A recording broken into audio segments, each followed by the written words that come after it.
আসসালামু আলাইকুম। আশা করি সবাই ভালো আছেন। আজকের ভিডিওতে আমি আপনাদের সাথে আলোচনা করব একটা ট্রেড নেয়ার পরে আমাদের করণীয় কী হবে এবং সেই সাথে আমরা আরও ২ টা বিষয় নিয়ে আলোচনা করব, যেই ২ টা বিষয়কে আমরা কাজে লাগায়ে আমাদের ট্রেডটাকে আরও বেশি সুন্দরভাবে সিকিউর করতে পারি এবং ট্রেড নেয়ার পরে আমাদের মেন্টাল প্রেশারকে কমাইতে পারি। তো চলুন তাহলে শুরু করা যাক। দেখেন, আমরা তো নরমালি ট্রেড তো নিয়ে ফেলতে পারি। ট্রেড নেওয়া তো সহজ, তাই না? কিন্তু আমাদের মূল যুদ্ধটাই শুরু হয় মার্কেটের সাথে ট্রেড নেয়ার পরে। এই যে চার্টের সাথে আমাদের যুদ্ধ, মার্কেটের সাথে যুদ্ধ, প্রফিট হচ্ছে, লস হচ্ছে। একটা ট্রেড নেয়ার পরে তখন আমাদের অ্যাকাউন্ট নেগেটিভ হইতে থাকে, লস হইতে থাকে, ওঠানামা করতে থাকে। তখনই সবথেকে বড় মেন্টাল প্রেশারটা আসে। তাই না? আমি বলেন বা আর ১০ টা মানুষ বলেন, যে কেউই ট্রেড নেয়া তো ভাই খুব সহজে শিখাই দিতে পারবে, বা ট্রেড হচ্ছে যে নিয়ে ফেলা স্ট্র্যাটেজি হাজার রকম শিখাই দিতে পারবে। এখন মানুষজন বলে ধরেন আমাদের বলল যে আমরা এভাবে ট্রেড নেব, আমাদের ১০ টার মধ্যে ৬ টা যদি লস হয়, ১ টা প্রফিট হয়, 1:3 করে দাও, আমাদের প্রফিট হবে। স্ট্র্যাটেজি তো ভাই আমিও অনেক শেখাই। কিন্তু কাহিনী হচ্ছে এই যে আমরা ধরেন এখান থেকে আমাদের এন্ট্রি পয়েন্ট, ধরেন আমাদের এটা 1:3 রেশিওর একটা স্টপ লস ধরে 1:3 ধরেন এটা। তো আমরা ট্রেড নিছি। কিন্তু মার্কেট কি আসলেই এমন যে আমরা ট্রেড নিব, ফেলে রাখবো, দেখবেন যে মার্কেট কিছুক্ষণ যাওয়ার পরে আমাদের এখানে এসে ট্রেডটা বন্ধ হয়ে যাচ্ছে। স্টপ লসে চলে আসছে। আবার কিছুক্ষণ পরে দেখবেন যে মার্কেট এত দূর যাচ্ছে, মার্কেট একটু উঠছে, ওঠার পরে আবার নেমে আসছে। এই যে লসের মধ্যে চলছে, তখন আমাদের মধ্যে ভয় কাজ করে, আল্লাহ আমাদের লস কি আরও বেশি হয়ে যাবে? তখন স্টপ লস আরও সরাই দিই। আবার হচ্ছে যে আবার একটু নিচে নামলে আবার মনে হয় না আরেকটু সরাই দিই। এই যে মেন্টাল প্রেশারগুলা, এই প্রেশারগুলাই আসলে ট্রেড নেয়ার পরে আমাদের সবথেকে বেশি ভোগায় এবং আমাদের লসের জন্য সবথেকে বেশি দায়ী। সো একটা ট্রেড নেয়ার আগে আমাদের সেই ট্রেড নেয়ার পরে আমাদের প্ল্যান কী হবে, এক্সিকিউশন প্ল্যান কী হবে, এক্সিট প্ল্যান কী হবে, এইটা ভাবা আরও বেশি জরুরি। সো মার্কেট কারোর বাপের নাই যে কেউ শিখাই দিছে যে তুমি ট্রেড নিয়ে রাইখে দিবা, স্টপ লস হয় হোক বা 1:3 হোক, মার্কেট কয়টা 1:3 হবে? দেখুন এত দূর যাওয়ার পরেও এখান থেকে ঘুরে চলে আসছে আবার। সো এমনি করতে থাকলে তো ভাই আপনি জীবনেও প্রফিট করতে পারবেন না। একটু আমাদের আগাইতে হবে, চিন্তাভাবনাগুলোকে আগাইতে হবে, আমাদের আরও কিছু জিনিস এখানে ম্যানেজ করতে হবে। সো আমরা যখন হচ্ছে যে ট্রেড নিব, ঠিক আছে? আমরা যখন ট্রেড নিব তখন আমাদের টার্গেটটা আর স্টপ লসটা কীভাবে সেট করতে হবে, এইটা আগে আমাদের বুঝতে হবে। আমরা কত রেশিওতে সেট করব, কোন সময় কোন রেশিওতে সেট করা উচিত, এইটাও আমাদের একটা প্ল্যানের অংশ। শুধু ট্রেড না, ভালো স্ট্র্যাটেজি না, আমরা একটা ভালো স্ট্র্যাটেজি আমাদের এন্ট্রি পয়েন্ট দেখাইলো। এই যে আমাদের এন্ট্রি পয়েন্ট, এইটা আমাদের একটা ভালো ট্রেড সেটআপ কী করলো? আমাদের একটা ভালো ট্রেড সেটআপ আমাদের এই এন্ট্রি পয়েন্টটা দেখালো যে আমরা এখান থেকে ট্রেড নিলাম। আমরা তো হাজার স্ট্র্যাটেজি শিখছি। ধরেন আমরা একটা স্ট্র্যাটেজি ট্রেড নিচ্ছি, যেইটা আমাদের এন্ট্রি পয়েন্ট শেখালো। এখান থেকে আমাদের ট্রেডটা এক্সিকিউশন হইলো, ঠিক আছে? এবার ধরেন আমরা বাই পজিশনের জন্য ট্রেড নিচ্ছি। এখন আমাদের পজিশনটা যেমন ট্রেড নেওয়ার পরে আমাদের স্টপ লসটা দেয়া ম্যান্ডেটরি, কিন্তু স্টপ লসটা সঠিক জায়গায় দেয়া তার থেকে বেশি ম্যান্ডেটরি। ঠিক তেমনি তার থেকে বেশি ম্যান্ডেটরি আরও আমাদের টার্গেটটা আমরা কোথায় রাখছি। একটা ট্রেডের স্টপ লসের থেকে একটা ট্রেড কোন জায়গায় টার্গেট রাখা হয়েছে সেইটাও অনেকটা ডিপেন্ড করে আপনার ট্রেডটা সাকসেসফুল হবে কিনা। যে টার্গেট হিট না করে আবার নেমে আসে, তো আপনার ওই ট্রেডটা ওভারঅল কোনো কাজে লাগলো না, তাই না? এই জন্য ধরেন আমাদের টার্গেট 1:3 বলেন, 1:2 বলেন, এই বিষয়গুলা এড়াইতে হবে। আমাদের ট্রেডের প্রফিট আরও বেশি করতে হবে, আরও বেশি রিস্ক টু রেশিও আরও বাড়াইতে হবে। এখন বলতে পারেন কেমনে? 1:3 তো অনেক। হ্যাঁ, আমরাও তো শেখাই 1:3, বাট 1:2 এইগুলা যখন আমরা কোনো স্ট্র্যাটেজি বেসড টাইমের মধ্যে ট্রেড করব তখন। বাট মেইনলি আমরা যে বড় ট্রেডগুলা করব, সেখানে ধরেন আমরা একটা ভালো এন্ট্রি পাইছি এই জায়গা থেকে। এটা আমাদের এন্ট্রি জোন। এখন আমাদের স্টপ লস কোথায় হবে? আমরা নরমালি যে ভুলটা করি যে আমরা এখন হচ্ছে $10 এখানে হচ্ছে ফিক্সড করে নিলাম। এই $10 আমার হচ্ছে স্টপ লস। এই $10 আমি স্টপ লস দিব। ভাই, ডলার হিসাব করে কখনো স্টপ লস হয় না। আপনি একটা স্ট্র্যাটেজি ট্রেড নিচ্ছেন, ধরেন আপনি হচ্ছে যে ফেয়ার ভ্যালু গ্যাপ আর অর্ডার ব্লকের ওভারল্যাপ থেকে ধরেন ইউনিকর্ন মডেলে আপনি ট্রেড নিচ্ছেন। অনেক কিছু দেখে প্রিমিয়াম ডিসকাউন্ট, কিল জোন, বেকার block, order block, fair value gap, investment, হাজার রকম জিনিস দেখে আপনি ট্রেড নিচ্ছেন। আপনি এখন ট্রেড তো খুব সুন্দর সেটআপে নিছেন, বাট আপনি স্টপ লস দিচ্ছেন $10 হিসাব করে। আপনি ট্রেড নিচ্ছেন হচ্ছে ধরেন 0.02 লটে। তার মানে কি? আপনি যদি গোল্ডে ট্রেড করেন, আপনার লট সাইজ কত? আমরা সুন্দর করে লিখি বিষয়টা, ঠিক আছে? আমরা এখানে লট সাইজ ইউজ করছি। ধরেন এই ট্রেডের জন্য আ 0.02 0.02 আমরা লট সাইজ ইউজ করছি। তাহলে এই গোল্ডের জন্য আমাদের এই ট্রেডটার কত পিপস হইলে যে $10 ব্যবহার করতে চাই, ডলার হিসাব করে $10 রিস্ক নেব। তাইলে এখানে আমরা 50 পিপস স্টপ লস পাইছি। এমনে আমাদের ডলার হিসাব করে আমাদের স্টপ লস হবে না। আমাদের স্টপ লস হবে আমরা যে স্ট্র্যাটেজির উপর ট্রেড করছি, ঠিক আছে? সেই অনুযায়ী আমাদের স্টপ লসটা কোন জায়গায় দেওয়া উচিত, সেটা 200 পিপস হোক, 250 পিপস হোক, 300 পিপস হোক বা 150 পিপস হোক, আমাদের সেই হিসাবে দিতে হবে। নট অনলি ডলার হিসাব করে আমাদের দিতে হবে আমরা যে স্ট্র্যাটেজিটা ট্রেড করছি সেই অনুযায়ী আমাদের স্টপ লস কত হয়েছে। ওইখানে নির্দিষ্ট কোনো অ্যামাউন্ট, ফিগার অ্যামাউন্ট দিয়ে আপনার স্টপ লস হবে না। নির্দিষ্ট ফিগার অ্যামাউন্ট দিয়ে যখন আপনি স্টপ লস দিতে যাবেন, আর 10টা মানুষের মতো দেখবেন আপনি স্টপ লসটা হ্যান্ড করছে। এটা একটা বিষয়, রিটেলারদের মতো। আচ্ছা, এবার এটা তো হলো। এখন আমাদের টার্গেটটা কী হবে? আমরা তো স্টপ লস নেওয়া বুঝলাম, এন্ট্রি তো নিচ্ছি আমরা ফার্স্টে। এবার স্টপ লসটা সেট করা বুঝলাম যে আমাদের স্টপ লসটা নিতে হবে আমাদের স্ট্র্যাটেজি অনুযায়ী যতটা নেওয়ার দরকার ঠিক ততটা। এবার আমরা এখানে টার্গেটটা হবে, এটা হচ্ছে আমাদের টার্গেট এরিয়া। টার্গেটটা কি? 1:2, 1:3। হ্যাঁ, একটা ট্রেডে মিনিমাম 1:2, 1:3 এইগুলো হচ্ছে যখন আমরা কোনো স্ট্র্যাটেজি বেস ট্রেড করব, যে একটা নির্দিষ্ট টাইমের মধ্যে আজকের মধ্যে আমরা ট্রেডটা ক্লোজ করবো, আমার এতটুকু দরকার, তখন আপনি করতে পারেন। বাট আমরা মেনলি ট্রাই করব যেইখান থেকে এন্ট্রি নিচ্ছি, আমরা তো অবশ্যই এন্ট্রি নেব কোথায়, যে এই জায়গায় দেখেন, একটু দেখাই আমি বিষয়টা। ধরেন এই জায়গাটায় আমাদের লিকুইডিটি সুইপের আগে তো আমরা কোনোভাবে এন্ট্রি নিব না, তাই না? এই জায়গাটা ধরেন আমরা লিকুইডিটি সুইপ পাইছি, মার্কেট এই জায়গাটা কী করছে, লিকুইডিটি সুইপ করছে, এই লেভেলটায় লিকুইডিটি সুইপ করছে। লিকুইডিটি সুইপ করার পর যখন এইখানে গেছে, মার্কেট স্ট্রাকচার শিফট হয়েছে, আমরা এখান থেকে এন্ট্রি প্ল্যান করছি। এমনই তো হবে আমাদের এন্ট্রি প্ল্যান। তো যখন আপনার অপোজিট সাইডে লিকুইডিটি ট্র্যাপ হয়েছে, তার মানে কি মার্কেটের নেক্সট টার্গেট কি? এইখানে যে হাই আসছে বা লিকুইডিটি আসছে সেটা টার্গেট। এখন আমাদের টার্গেটটা থাকবে এই পর্যন্ত। ধরেন এইটা হচ্ছে আগের হাই, হ্যাঁ, প্রিভিয়াসের হাই, ধরেন এটা প্রিভিয়াসের হাই। সো আমাদের টার্গেট হবে এই পর্যন্ত। তাহলে কি হবে? এখন এই পর্যন্ত হওয়ার জন্য এটা 1:5 হোক, 1:7.5 হোক বা 1:9 হোক, 1:12 হোক, দরকার নেই। এইটা দেখার দরকার নেই। আমাদের টার্গেট থাকবে নেক্সট লিকুইডিটি পর্যন্ত। এখন বলতে পারেন যে ভাই এইখান থেকে তো মার্কেট এইখানে যাইতে আমার হচ্ছে 2-3 দিন লেগে যাবে বা কয়েক ঘন্টা লেগে যাবে। আরে ভাই, আপনি কি টাকা পথে পড়ে আছে? আপনি যদি ওয়েট করতে না পারেন তাহলে তো হবে না। আপনাকে প্রফিট যতটা বড় করা যায় ততটা বড় করতে হবে। আচ্ছা, সব বকবক শেষ। এবার আমরা টার্গেট কীভাবে সেট করব, স্টপ লস কীভাবে সেট করব বুঝলাম।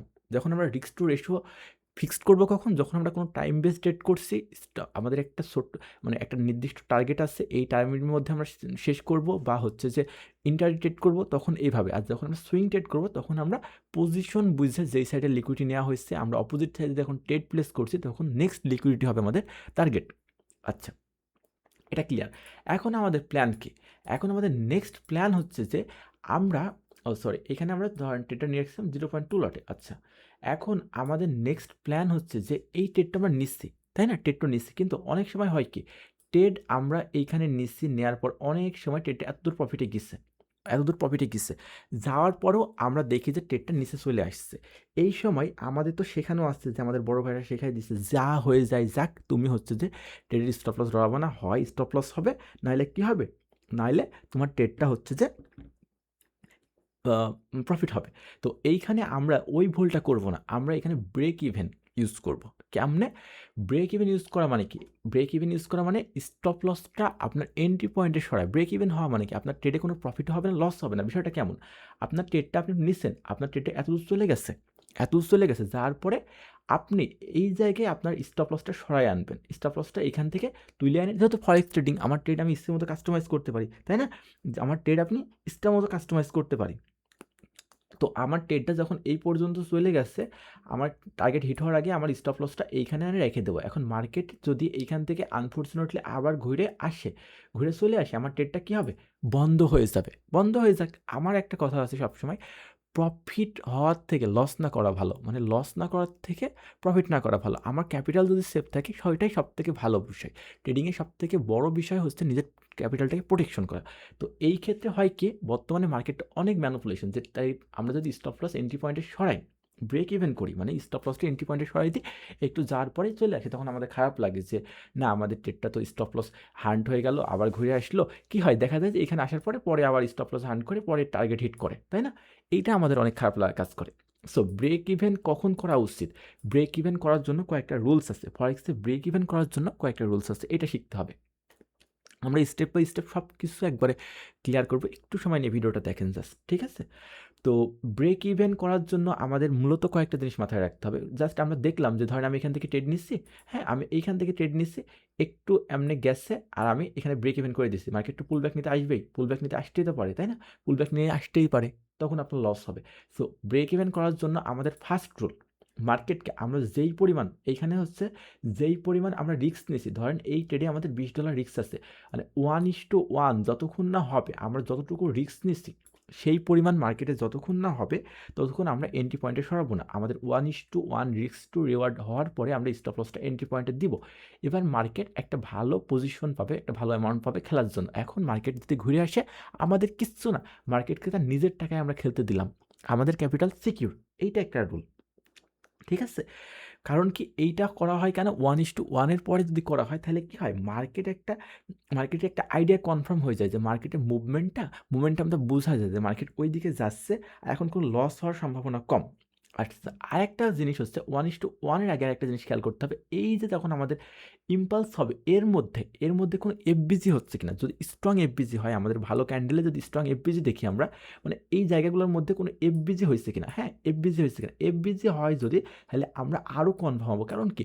এফবিজি তখনই হয় যখন মার্কেটে কোনো বড় ক্যাপিটাল আসে বা স্মার্ট মানি যখন মার্কেটে এন্ট্রি করে তখন এফবিজি হয়। তাহলে এফবিজি যদি হয় তাহলে আমাদের মার্কেটের মোমেন্টামটা বোঝা যায় আরও ভালো। হ্যাঁ, পরে ঘুরে আসতেই পারে ভাই, আনফরচুনেটলি ঘুরে আসতেই পারে। এটা তো কিছু না। তাহলে কি হচ্ছে? আপনারা লস হচ্ছে না। এবার দ্বিতীয় রুল কি? Strong level break. ধরেন মার্কেটের এই জায়গাটা একটা লেভেল ছিল, এই বরাবর একটা লেভেল ছিল, ছোটো রেজিস্ট্যান্স বলেন বা যাই ছিল, আমরা তো ইন্ডিকেটর ব্যবহার করব না, কোনো ইন্ডিকেটর ছাড়া ট্রেড করবো সবসময়। তো মার্কেট রেজিস্ট্যান্স এরিয়ায় যায়, এখান থেকে রিটেস্ট নিচ্ছে, রিটেস্ট নেওয়ার পর যখন এই রেজিস্ট্যান্স এরিয়াকে বা ওই লেভেলটাকে রেসপেক্ট না করে ভেঙে চলে গেল, তখন আমরা কি হইলাম? যে কনফার্ম হইলাম, আমরা তখন এই স্টপ লসটাকে সরাই ব্রেক ইভেন করতে পারি, এইখানে এনে রেখে দিতে পারি। আমাদের তখন এই ট্রেডের রিস্ক কত? তখন আমাদের এই ট্রেডের রিস্ক হলো 0। আচ্ছা, তারপরে আরেকটা রুলস হচ্ছে, আমাদের যখন এইখান থেকে মার্কেট যখন ওঠা শুরু করে, ঠিক আছে? এইখান থেকে মার্কেট যখন ওঠা শুরু করবে, এই যে প্রথম যে এই যে জায়গাটা, এটাকে বলে ইম্পালস, আর মার্কেট যখন আবার পুল ব্যাক করে এটাকে বলে কি আমরা? কারেকশন। মার্কেটের ফার্স্ট ইম্পালস, মনে রাখবেন, মার্কেটের যে first impulse move plus first পুল ব্যাক, এই ইম্পালস হওয়ার পর যে ফার্স্ট পুল ব্যাক এইটা কনফার্ম হওয়ার পরে আমরা তখন হচ্ছে স্টপ লসটাকে সরাই ব্রেক ইভেনে আনবো। তাহলে কি হয়? তাহলে স্ট্রং একটা মোমেন্টাম একটা সাইডে চলে গেল, তার মানে যে ছোটো পুল ব্যাক দিছিল মার্কেটে, যে রিজেক্ট কারেকশন হওয়া দরকার ছিল সেটা হয়ে গেল, তখন আমরা একটা কনফার্ম হলাম যে না, আমরা এখন সিকিউর হলাম। তাহলে এমনভাবে এই কয়েকটা জিনিস মাথায় রেখে যদি আমরা ব্রেক ইভেন করি তাহলে আমাদের ট্রেডটা পরে আইসে চান্স অনেকটা কম। এখন আরেকটা জিনিস হচ্ছে নিউজের স্পাইকের পর এমন সময় হতে পারে নিউজের সময় ট্রেড করা উচিতই না। তারপরে ধরেন নিউজের সময় ট্রেড হয়েছে, তাহলে আপনি কখন হচ্ছে ব্রেক ইভেন করবেন? নিউজ যখন হচ্ছে স্পাইক হয়ে যাবে, ধরেন নিউজ হয় কি, এমনে নামছে, নিউজের স্পাইক হয়ে যাওয়ার পর দেখবেন যে এই সাইড স্পাইক হয়ে যাওয়ার পর যখন উঠে চলে গেল, তখন আপনি স্টপ লসটাকে এনে এন্ট্রি পয়েন্টে রাখতে পারেন। কারণ স্পাইক হয়ে যাওয়ার পরে অনেক সময় মার্কেট আর ব্যাক করে না, মানে এক সাইডের লিকুইডিটি গ্র্যাব করে। তো তো নিউজে কিছুই বলা যায় না, তারপরে এসে আপনার ধুম করে মারিয়ে দিতে পারে, এগুলা কিছুই মানে শিওর না। এবার আমাদের পরের কাজ কি? এখন তো আমরা দেখলাম যে আমাদের এত কষ্টের ট্রেড এইখান থেকে বন্ধ হয়ে যাচ্ছে। এবার আসি আমরা আমাদের মূল স্ট্র্যাটেজিটাকে ব্যবহার করার, মানে আরও মানে প্ল্যানটাকে আরও মজবুত করার জন্য। এখন আমরা আরেকটা কাজ করতে পারি, ঠিক আছে? সেইটা হচ্ছে, আমরা একটা ভিডিওতে শিখাইছিলাম আমি যে পার্শিয়াল ক্লোজ করা, মানে ট্রেডের কিছুটা অংশ ট্রেড বন্ধ না করে ট্রেডের কিছুটা লট ক্লোজ করে নেওয়া। তো আমরা উদাহরণের জন্য রাখছি যে এই ট্রেডটা আমরা 0.2 লটে নিচ্ছি, তাই না? এই ট্রেডটা আমরা নিচ্ছি হচ্ছে 0.2 লটে। তো 0.2 লটে যখন আমরা এই ট্রেডটাকে নিচ্ছি, তো আমাদের এই ট্রেডে রিস্ক কত? $20, $20, তাই না? যখন আমরা এইখান থেকে ধরেন আমাদের এই ট্রেডটা 1:2 হয়েছে, মানে কি 1:2 পর্যন্ত গেছে, ধরেন এই পর্যন্ত 1:2 পর্যন্ত মার্কেট গেছে।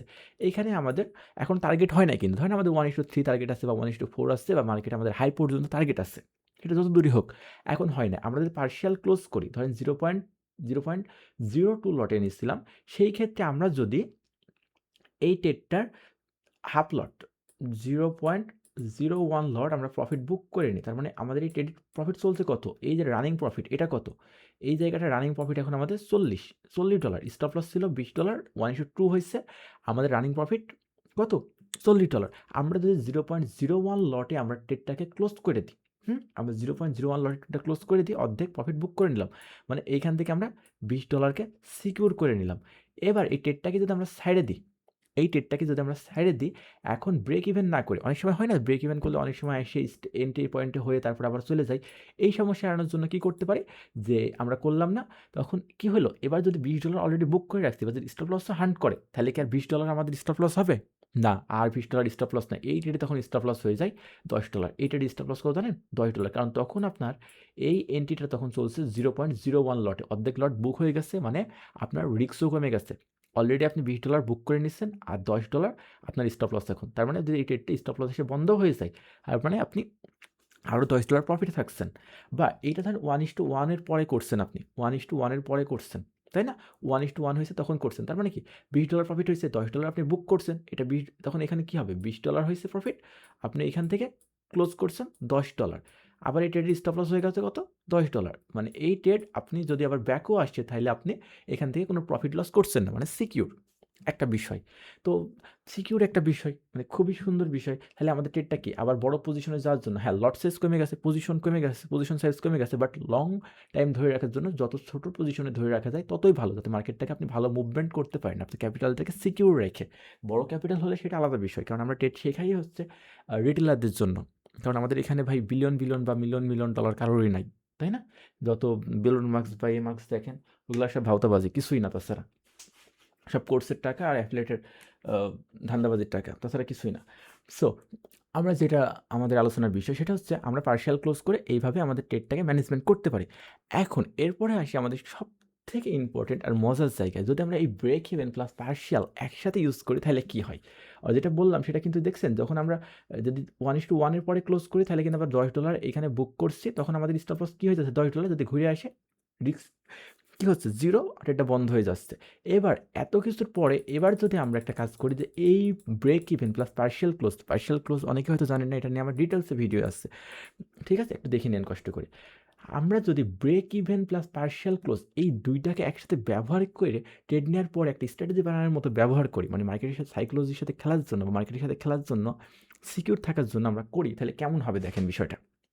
ধরেন এই ট্রেড নিচ্ছি আমরা 0.02 লটে, আমরা এখানে 100 পিপস রিস্ক আছে, ধরেন 100 পিপস, আমরা এই গোল্ডের এই স্টপ লসটা আমাদের 100 পিপসের স্টপ লস, মানে আমাদের এখানে আমরা সহজ উদাহরণ রাখছি, 100 পিপসের স্টপ লস মানে আমাদের 0.02 লটে নিচ্ছি, তাহলে আমাদের যদি 100 পিপস পরিবর্তনের জন্য আমাদের প্রফিট লস হবে $20, তাই না? -$20।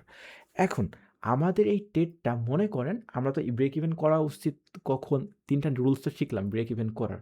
এখন আমাদের এই ট্রেডটা 1:2 বা 1:2 হয়েছে, ধরেন সাপোজ 1:2 পর্যন্ত গেছে। এবার আমরা এটাকে পার্শিয়াল ক্লোজ করলাম। এখান থেকে 1:2 পর্যন্ত গেছে মানে কি, $40 প্রফিট হয়েছে। এবার আমরা এইখান থেকে এই ট্রেডটাকে পার্শিয়াল ক্লোজ করে 0.1 লট ক্লোজ করে দিলাম। 0.1 লট এখান থেকে আমরা নিয়ে নিলাম। আর আমাদের ট্রেডটা রানিং রাখলাম 0.1 এ। আমার ট্রেডটা কিন্তু এইখান থেকে রানিং থাকবে, তাই না? পার্শিয়াল ক্লোজ করলে আমাদের মূল এন্ট্রি যেখানে, সেইখানেই থাকবে। এইখান থেকেই থাকবে। এবার আমরা এখান থেকে $20 প্রফিট বুক করে নিলাম। ঠিক আছে? $20 প্রফিট বুক করে নিলাম। এ এবার যদি আমরা ব্রেক ইভেনও করি সাথে যদি এবার ব্রেক ইভেন করি সঠিক নিয়মে, তাহলে কি হবে? এবার যদি ট্রেডটা এইখান থেকে ঘুরে চলেও আসে আনফরচুনেটলি, তার মানে কি আমাদের আর কোনো লস হচ্ছে না। আমাদের কি হচ্ছে না? কোনো লস হচ্ছে না। ওভারঅল আমরা $20 পকেটে ঢোকায় নিয়ে বইসে আসছি। কারণ কি আমরা যখন শুধু ব্রেক ইভেন করছিলাম, তার মানে কি আমাদের ট্রেডটা কিছুই হচ্ছিল না। ঘুরে এসে আমাদের কিছুই পাইছিলাম না। ঘুরে এসে লসও হচ্ছিল না, লাভও হচ্ছিল না। আবার যখন শুধু পার্শিয়াল ক্লোজ করছিলাম, তখন আমাদের স্টপ লসটা যে $10 এই যে মানে ছোট হয়ে যায়, যে $10 স্টপ লস থাকছিল তখন তো আমাদের স্টপ লস থাকছিল $10। এই $10ও আমাদের মানে একটা ঘাটতি হয়ে যাচ্ছিল। কিন্তু আমরা যদি partial close plus break even সঠিক নিয়ম মানে সুন্দর মতো একসাথে করতে পারি, তাহলে কি হবে? আমরা $20 প্রফিট বুক করে নিলাম, অ্যান্ড আমরা ব্রেক ইভেনও করছি। যদি আনফরচুনেটলি ব্যাকও আসে, তাহলে আমাদের কিছুই হবে না। অনেকে হয়তো ভাবতে পারেন যে ব্রেক ইভেন কেন করতে হবে? ভাই এইটা একটা স্ট্র্যাটেজি।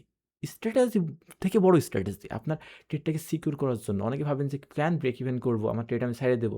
তুই ইলন মাস্ক সাইডে দিয়ে রাখা, ভাই আমার দরকার নাই, আমার ক্যাপিটালে আমার ময়া আছে।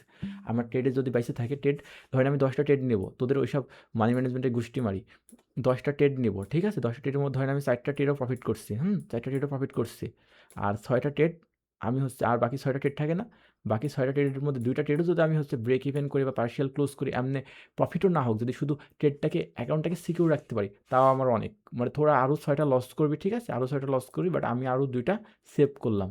তাহলে দেখ, যদি মনে হয় প্রতি ট্রেডের জন্য আমার স্টপ লস কত ছিল, $10 করেও যদি থাকে, তাহলে $60 তোরা লস করলে আমি আরও $20 এখান থেকে সেভ করলাম আমার এই বুদ্ধির কারণে। এইটা হচ্ছে পার্থক্য। আপনার ট্রেডিং ক্যাপিটাল আপনি যত বেশিক্ষণ ধরে রাখতে পারবেন বা যত কিছুক্ষণ সিকিউর রাখতে পারবেন, পৃথিবীর বড় বড় ট্রেডাররা ভাই হচ্ছে যে ট্রেড একটু হলে মানে ব্রেক ইভেন করে দেয়। সেটা বললাম, ব্রেক ইভেন করারও রুলস আছে, মার্কেটটাকে খেলতে দিতে হবে, মার্কেটটাকে যাইতে দিতে হবে, যখন তখন ব্রেক ইভেন করলে তো হবে না। তো আপনি যখন এমন মোমেন্টামে ব্রেক ইভেন করবেন না, মার্কেট আর এমনি আসে না। যদিও গোল্ডে ট্রেড করতে গেলে এটা একটু ঝামেলা হয়, কিন্তু অন্য কারেন্সিতে খুব বেশি ঝামেলা হয় না, নিউজ বা এমন সময় না পড়লে, নর্মাল সময় তখন আপনার ট্রেডটা খুব ভালোভাবে হচ্ছে যে রান করতে পারে। আর আপনি ওই যে, যদি আপনার মনে হয় যে না ব্রেক ইভেন করবো না, শুধু পার্শিয়াল ক্লোজ করে আপনি ছোটো করে হোল্ড করবো প্রফিট নিয়ে, তাও করতে পারেন। শুধু ব্রেক ইভেন করলে তাও করতে পারেন, but break even plus partial যে দুইটা করেন, এইটা আপনার জন্য সব থেকে লাভজনক। আপনি প্রফিটও বুক করলেন, তারপরে আপনার একটা সময় যায় মানে অনেকক্ষণ গেছে আপনার ট্রেডটা, ধরেন বড় ট্রেড, আমাদের ট্রেডটা ম্যাক্সিমাম হয় বড় ট্রেড, আমরা তো 50-100 পিপসের জন্য ট্রেড করি না, আমরা ট্রেড করি একটা 5টা পিপসের জন্য, 700 পিপসের জন্য। বড় বড় মুভমেন্ট ক্যাপচার করা শিখি আমরা, বা বড় বড় মুভমেন্ট ক্যাপচার করি আমরা। তো যেহেতু আমরা গোল্ডে বেশিরভাগ ট্রেড করি, আমরা সবসময় চেষ্টা করি 500-700 পিপস ট্রেড করা। তো আমাদের যখন 200 পিপস হয়েছে, তখন আমরা ব্রেক ইভেন করি, ওই 200 পিপসের মধ্যে মার্কেটে খেলতে দিই আমরা, তাই না? আর ওই সময় যদি মনে হয় যে না, আপনার লট সাইজ কমাবেন না, তাহলে আপনি থাক, আপনি ব্রেক ইভেন করে দেন। আর যদি মনে হয় না কিছু প্রফিট আমি বুক করব একদম না হওয়ার থেকে, আর বাকি 200 র উপরে আপনাকে মার্কেটের টাকায় মার্কেটে খেলতে দেন, আপনার 1:5 নেন, সমস্যা কি? বা আপনি 1:3 টার্গেট রাখছেন মনে করেন, 1:3 হওয়ার পরে আপনি ওইখান থেকে কিছু প্রফিট বুক করে নিলেন। বুক করে ওই টাকা দিয়ে মার্কেটকে আরও বড় পজিশনে যাইতে দিলেন। কখন যাইতে দিবেন? যখন উপরে লিকুইডিটি আছে, আপনাকে বুঝতে হবে। আবার এটা বুঝতেও হবে যে কখন যাইতে দিতে হবে, কখন 1:3 হলে ক্লোজ করতে হবে, কখন 1:2 হলে ক্লোজ করতে হবে। এগুলা ভাই শিখতে হবে আপনাকে। আমরা জাস্ট ট্রেড নেওয়ার পরে আমাদের করণীয় কী, এটা বললাম আপনাকে। মার্কেটের কন্ডিশন অনুযায়ী এরপরেও মার্কেটের কন্ডিশন কখন কী হয় না হয়, সেই অনুযায়ী হইতে পারে। মার্কেট এতটুকু যাওয়ার পরেও ব্যাক চলে আসতে পারে। কোনো সময় আপনি স্টপ লস হইতেই পারে, তাই না? ব্রেক ইভেন করার আগে বা পার্শিয়াল ক্লোজ করার মতো অবস্থায় যাওয়ার আগে আপনার ট্রেড স্টপ লস হইতে পারে। এটা মাইনে নিতে হবে। সেক্ষেত্রে তো আমরা মানছি যে আমাদের 6টা ট্রেড হচ্ছে, স্টপ লস হইতে পারে 4টার মধ্যে। মানি ম্যানেজমেন্টও ফ্যাক্টর। কিন্তু আমরা এখানে 1:3 কোনো লিমিটেশন নেই। আমরা এখানে ট্রেড নিব, আমাদের প্রফিট নিব আমরা বড়। সবসময় প্রফিট টার্গেট রাখবো বড়। নেক্সট লিকুইডিটি পর্যন্ত, নেক্সট লেভেল পর্যন্ত মার্কেটে। কারণ আপনি ঘুরে ফিরে দেখেন মার্কেট ওই পর্যন্তই যায়। এক সাইডের লিকুইডিটি নেওয়ার পর মার্কেট অপর সাইডের লিকুইডিটি নেয়। তো ভালো থাকবেন সবাই। আর কোনো কিছু না বুঝলে ভিডিও ডিসক্রিপশনে হোয়াটসঅ্যাপ নাম্বার থাকবে, আপনারা ফ্রি মাইন্ডে জিজ্ঞেস করতে পারেন, ভিডিও কমেন্ট বক্স তো ওপেন থাকছেই। আশা করি আপনাদের এটা অনেক কাজে লাগছে। পার্শিয়াল ক্লোজের ভিডিও দিছিলাম, এটা অনেক মানুষ দেখছে, প্রচুর মানুষ দেখছে। এইটাই আমার মনে হয় সর্বোচ্চ ভিউপ্রাপ্ত ভিডিও পার্শিয়াল ক্লোজের। সো আমরা এবার যদি break even plus partial close এই দুটোকে একটা স্ট্র্যাটেজি হিসাবে ট্রেড নেওয়ার পরে ব্যবহার করতে পারি, সেটা আমাদের জন্য একটা সোনায় মতো একটা বিষয় হবে, তাই না? আর এগুলা এমনি এমনি ব্যবহার করলে তো করতেই পারেন, বাট ট্রেডটা একটু প্রফিট হলে ব্রেক ইভেন করা মাস্ট। কারণ আপনি যদি ব্রেক ইভেন করেন, তাহলে আপনার ট্রেডটা সিকিউর হইলো, আপনার ক্যাপিটালটা সিকিউর হইলো, তাই না? যদি লসও হয়ে যায়, তাতেও কোনো যায় আসে না। ট্রেডের অপরচুনিটি তো হারায় যাচ্ছে না। ওকে, ভিডিওটা অনেক বড় হয়ে যাচ্ছে। ভালো থাকবেন সবাই। আল্লাহ হাফিজ।